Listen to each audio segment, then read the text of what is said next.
Hello, everyone. This is Kisa Shreen, and today's topic is ethnic diversity on corporate boards. It's a topic that companies should have been covering a long time ago, quite frankly, but with racial injustice movements like Black Lives Matter, corporate board diversity is a way that companies can show a commitment to racial justice and take a stand against discrimination in business.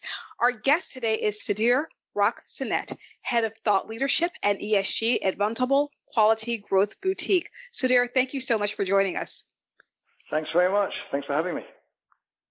So we know, Sudhir, that recently you conducted an independent study on this topic. I'm really curious as to the main themes or the main outcomes that you saw from this study.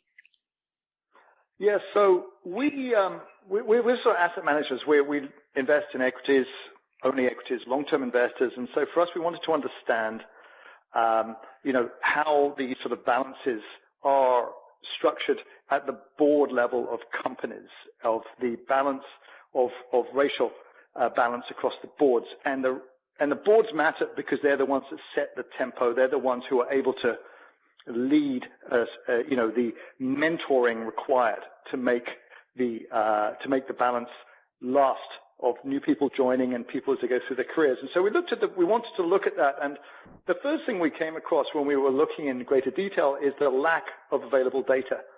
There are some companies that provide it, but it costs tens of thousands of dollars to get it.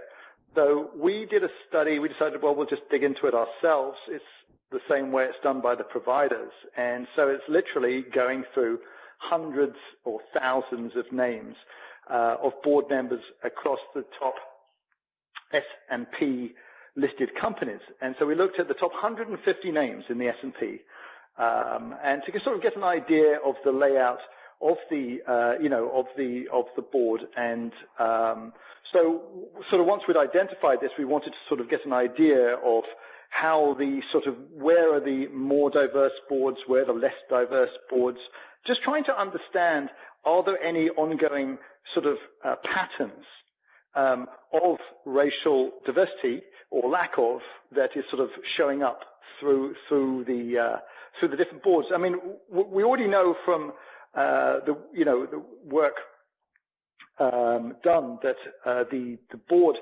seats are not very well diversified. The population in the U.S., the minority population is from the U.S. Census is about 40% of the U.S. population. About 29% of the population have bachelor's degrees are minority. So there's not a shortage of trained candidates, but only 16% of the Fortune 500 board seats were held by people with a background from a minority, from an ethnic background.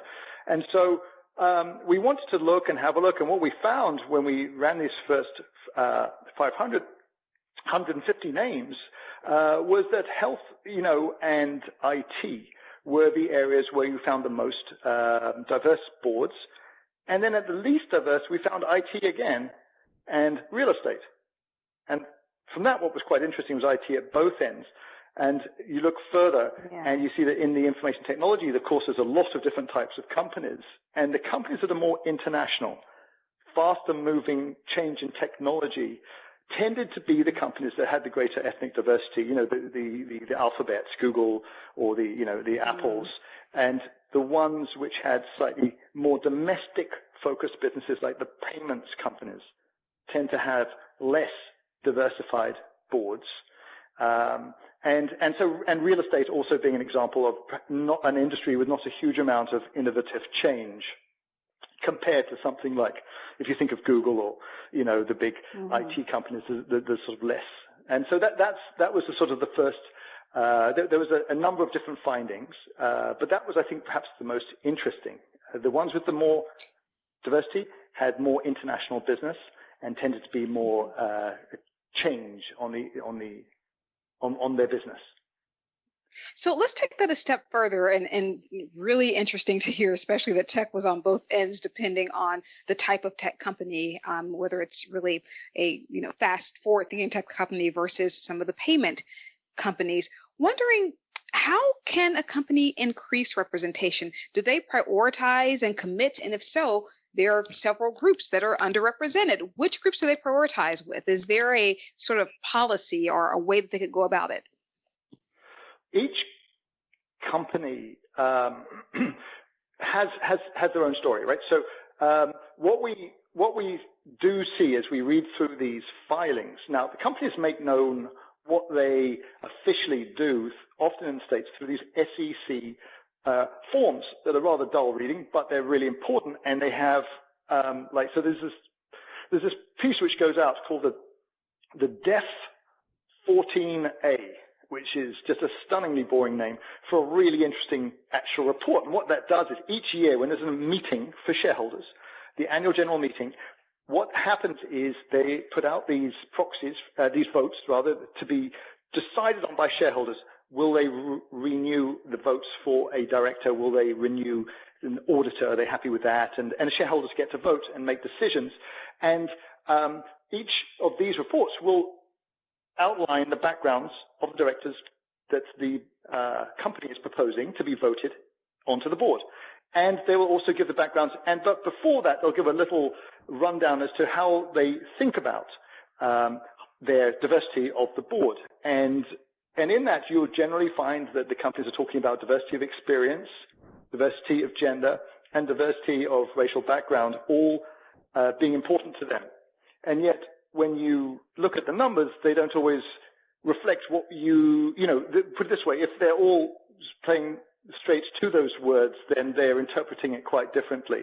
I think afterwards you sort of spot these trends, and then what we can do is we talk to the managements and first of all check to make sure we've got our data right, because it's not always clear when somebody does self-identify as an ethnic minority. So you want to confirm and then start talking to them as to how they sort of think of diversity, how might they be changing over time, and what is it that they regard as important. And then, you compare that to the reality. So it's the first thing is to try to establish what you think it is, talk to them for confirmation, and then ask them to explain. And that's how it's sort of you engage in these conversations. Because the important thing as an investor is you don't want to go in guns blazing with a hostile conversation, because the conversation won't last very long, and they'll get annoyed and they won't really want to take your calls much after that. So you have to have a conversation, and it's ideally a positive conversation, as you try to find a way that it would be a positive change for the management to see them evolving into if they haven't got there yet. So that sounds good. So keeping the conversation going, getting buy-in and having those conversations if you are an institutional investor talking to corporations. But even if we look more coming from a corporate hat or a board hat, we've heard of the example of Alexis Ohanian, who stepped down from Reddit's board and asked that he be replaced by a Black candidate. And I know that he said that he thinks stepping aside was symbolic, specifically, symbolically saying, I'm giving up my seat at the table so you can have it. As an institutional investor, how active can you be in prompting those sorts of discussions and really showing those examples of board members stepping aside and board members really acknowledging the need and doing something about it actively?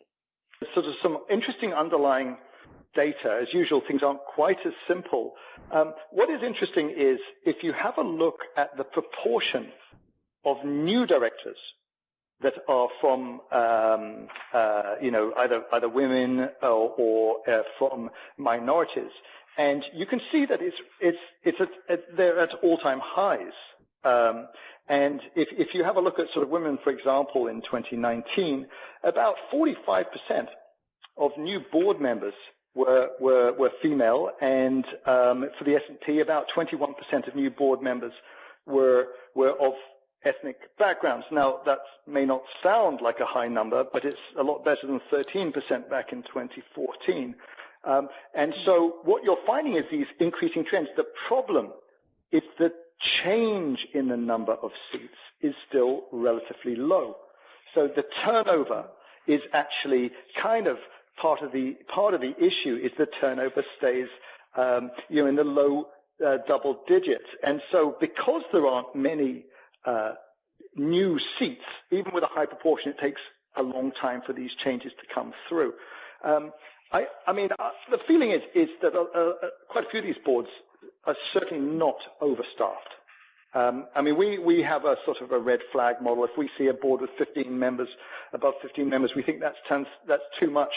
Typically, there's no science to it. We just feel that, you know, having a conversation with 15 people and deciding a decision is just, that's an awful large board. But at the other end, say 4 or 5 might be too small, because you want that sort of skill set blend.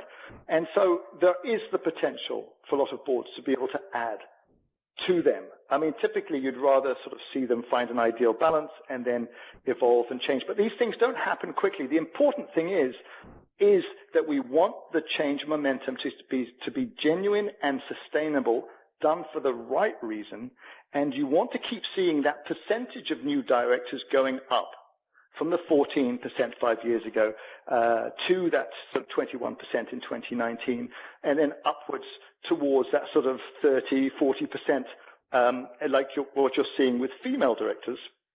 You want to see that increasing, but not just through force, and so managements are on the defensive, doing it because otherwise, you know, all the board's going to get fired by shareholders under force. You want them to do it for the right reason, that these new hires, these new people on the board, bring something that will make the company better.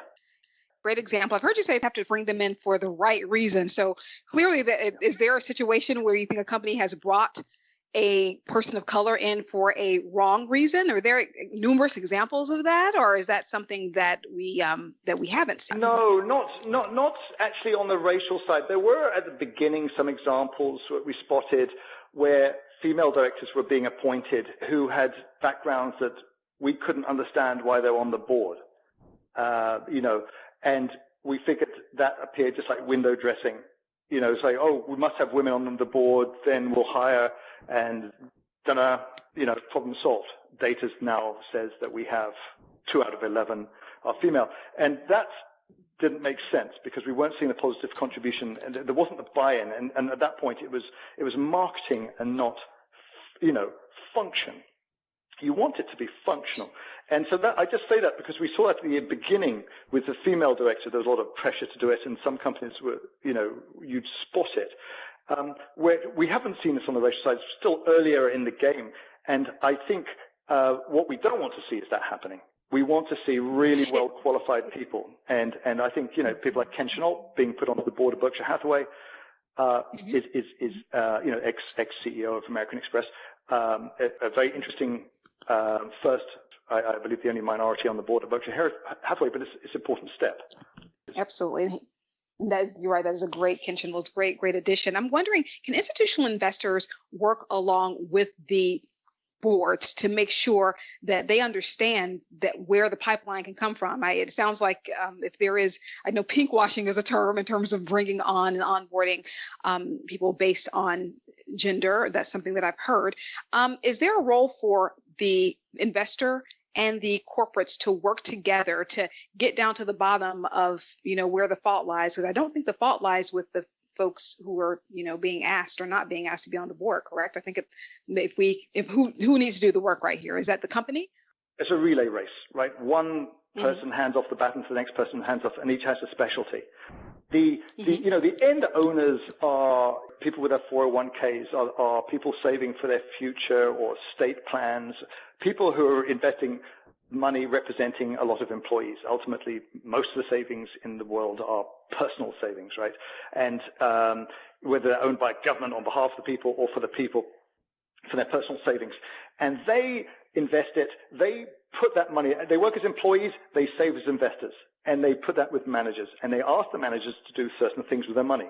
They want good returns, but they also want things, increasingly you're hearing this very loud and clear from the savers, we want the companies to be run in a sensible way that's sustainable, because we're realizing we're part of what happens at the tail end of the balance. And from that, the managers talk to the boards. So you get the savers talk to the managers. The managers talk to the boards because they represent the owners, and the boards hire the CEO and he hires the executive team. So the order goes that way. So the same way we wouldn't think of a saver to be in a good position to tell a board what to do because they're just not necessarily familiar with what goes on at the board level. we wouldn't think of a manager typically providing a good list of candidates to a board, because each sort of has their area of specialization. It's more you take guidance from the layer above downwards. And so we wouldn't expect investors typically to be a good source of recruiting board members. Now, from time to time, there will be observations or, we had a case recently where we found a couple of candidates for board members for a company, one of our holdings in India, and we proposed it to the board, and we'd done that. But I wouldn't recommend that be a sensible way of it typically happening. It's for the owners to give their views and to share their views with the board, and for the board then to figure out where they want to do with it, and leave that to the board to go out and use an HR specialist or hiring specialist to go and find the right candidates. So I wouldn't expect institutional investors to be the ones actually finding candidates, more setting a direction which would make sense to the board to pursue. Sudhir, that's a great point. So if we're looking at a company who does not commit to diversity on the boards, what are the reputational risks of doing that? Well, I think there is a reputational risk that will increasingly become visible as the data becomes more available. Because this old adage that it's hard to change things you can't measure, it's certainly the case for a lot of things with business. You can measure how many female board members there are. You can measure pay differences between CEO and average employee. And once they become public, then there's a lot more focus on it. Currently in the States, the minority or the ethnic makeup of the board is not a required disclosure. So there isn't data. But as this, I think you'll find that there's these kind of information, as it becomes more publicly available and more managers and more analysts focus on the data. So Sudhir, I'm wondering, it sounds like transparency is really the key here, having that data being transparent. How long do you think it will be before the type of unrest that we're seeing from a social perspective, how long do you think it'll take until that sort of activism hits companies, if it hasn't already, where there is a very clear level of activism around bringing a very clear, very sharp level of activism around bringing diversity into the boards? Well, I think a lot of it will follow the disclosures, and that follows regulation. And there is currently a bill being worked on in the House from Congress people from New York to try to increase the disclosures. The SEC has also got comments out for disclosures. That would be useful. And I think it's going to follow that. And this is something, if you think of accounts when they first came out in the 60s and they started being formed, you saw that the focus back then was really on assets, hard assets like, factories and machines and trucks.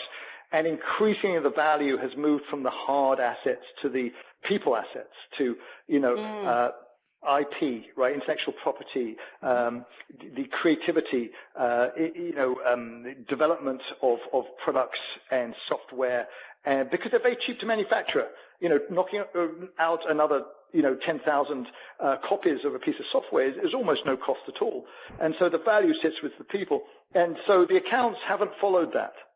And so we need that value coverage to move and update towards the new structure of the value, and that's covering a lot more of the people. Even turnover of employees is not a required disclosure. So if a company had a turnover of 5% a year, say for 10 years, and then suddenly had a turnover of 20%, and then a turnover of 30%, unless it was something in the news or a third-party site like a Glassdoor or something like that, you wouldn't know about it from the company itself unless they chose to tell you. It wouldn't be a required disclosure. Yet it's of great significance at a fundamental level to the value of the company. There might be something going really wrong, but you wouldn't know it. And so I think that's an illustration of how the catch-up needs to happen. Thank you so much. We've learned a lot today.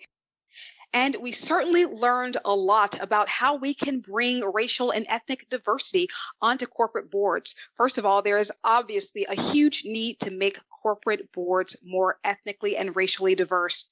Next, the way to make that change and the way to really bring about change to these boards is to, first of all, as shareholders, reviewing the Dev 14A form, which informs shareholders about prospective board members. What are their backgrounds? What are they bringing to the table?